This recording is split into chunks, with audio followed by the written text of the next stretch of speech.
It was a cold, gray morning when Alexander Reed, a 35-year-old self-made millionaire and CEO of one of the most successful tech companies in the country, stepped out of his sleek black SUV. He was on his way to a high-stakes meeting that could seal a billion-dollar deal.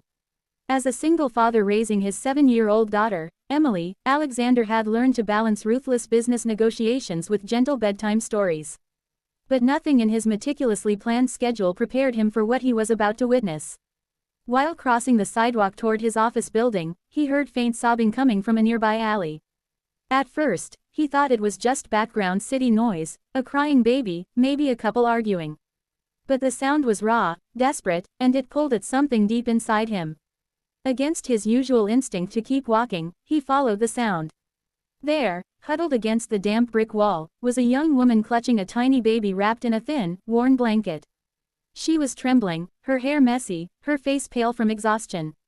As Alexander stepped closer, she looked up with tear-filled eyes and whispered, "Please, please don't take my baby."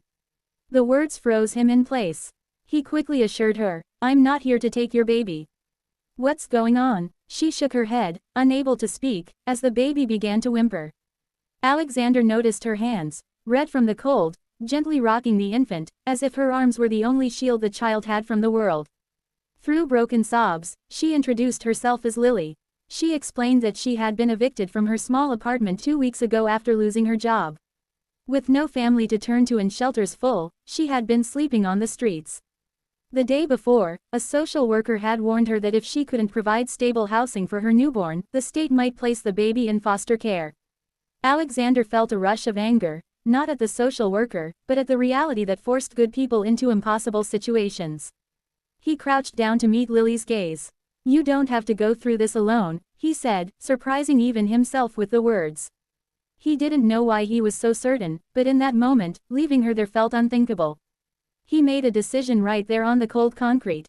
"Come with me," he told her. Lily hesitated, clutching her baby tighter, unsure if she could trust him.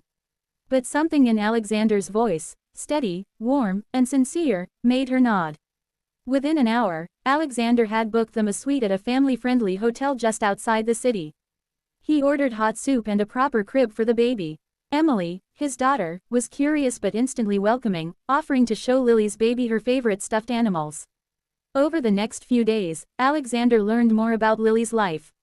She had once been a promising nursing student, but when her mother became terminally ill, she dropped out to care for her. After her mother's passing, Lily tried to rebuild her life, but the constant cycle of low-paying jobs and rising rents pushed her to the brink. The baby's father had left before even knowing she was pregnant. Something about Lily's resilience reminded Alexander of his own struggles. Before his company took off, he had been a young father with nothing but determination and a dream. Emily's mother had died in a car accident when Emily was just a toddler, leaving him to juggle late-night coding sessions with midnight feedings. One evening, as the three of them sat in the hotel dining room, Emily giggled while making faces at Lily's baby. Alexander watched them and thought of how easily their lives could have been different.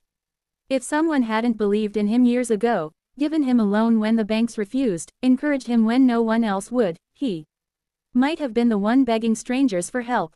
That night, Alexander made another decision. He offered Lily a job at his company's customer support division, with flexible hours so she could care for her baby.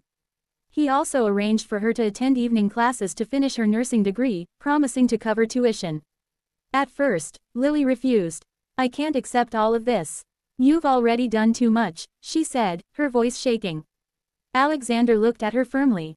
"This isn't charity, Lily. This is a hand up, not a handout. I believe in you, and I know you'll pay it forward someday." She finally agreed, tears streaming down her face. Weeks turned into months, and Lily flourished in her new role. She was efficient, empathetic, and eager to learn. Her baby, now a chubby, smiling bundle of joy, became a favorite among the office staff whenever Lily brought her in. Emily and Lily grew close, sharing afternoons in the park while Alexander attended meetings. One afternoon, Lily invited Alexander and Emily to her nursing school graduation ceremony. As she walked across the stage to receive her diploma, she spotted them in the audience, both beaming with pride. Afterward, she hugged Alexander tightly and whispered, "You saved us." He smiled and shook his head. "No, Lily, you saved yourself. I just reminded you that you could." The story didn't end there. Years later, Lily became a registered nurse in a busy hospital. She dedicated her career to helping struggling mothers and babies, often sharing her own journey as proof that even the darkest nights give way to morning. She founded a nonprofit to provide shelter, food, and resources to homeless mothers, funded in part by Alexander's company.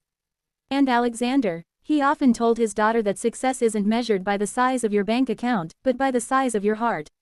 He had closed that billion-dollar deal the very same day he met Lily, but the real victory, he knew, was the choice to stop, listen, and act when someone needed him most. Years after that cold morning, Alexander would sometimes pass that same alley on his way to work. The wall still stood, weathered and unremarkable, but for him it was sacred ground. It was where a CEO's life intersected with a mother's desperate plea, and where compassion rewrote two futures at once. If you've ever wondered whether one person's kindness can change the world, remember this: sometimes, the smallest decision, to listen, to help, to care, can be the spark that lights up an entire lifetime. Because in a city full of strangers, one man heard a quiet voice begging not to lose what she loved most, and simply couldn't walk away.